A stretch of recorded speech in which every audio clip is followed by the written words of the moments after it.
ensonga enkulu eri munda abasajja bano era amawulire amalala ameekusifu ge batayagala kulaga mu bantu. Kitaawe yali abagulidde estate ewerera ddala eri mu bitundu by'e Gombe eyo Kanoni. Naye kye baakoze kyabadde kimu.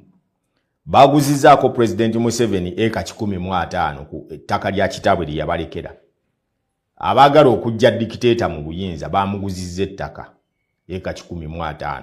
Ekyo ne kibeeraawo. Ekyokubiri kale ayinza okuba nti yabadde potential buyer aliwo. Naye kyekyokuba nti n'olumbe lwa kitaabwe bakyagaanya okulwabya olw'enkaayana ze balina. But estate bagitunze bagimazeewo. Basajja bakulu. Chairman Nyanzi, Edi Yawe, Mbasaba. Ngawe muli nti mwe bakulu b'abavubuka bano bonna. Mutule wansi mugonjole ensonga. Olumbe nno kibi okubeera mu family nga terwabiziddwa ne lumalawo ebbanga kino nkibagamba ng'omusajja Omuganda. Kibi okubeera mu nju ne lubeeramu bwe lutyo.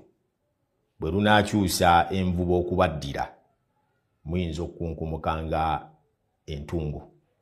Mwaligenze ne mwabya olumbe lwa kitammwe mulyoke mutunda ebintu bye bulungi biggweewo.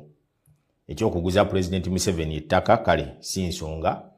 Naye kasita mwakirabye nti yasaanidde okubagulako yalina akasente. Kakati n'abalala be babeera baguzeeko ebintu temubanyiigira nabo. Eyo tuvudde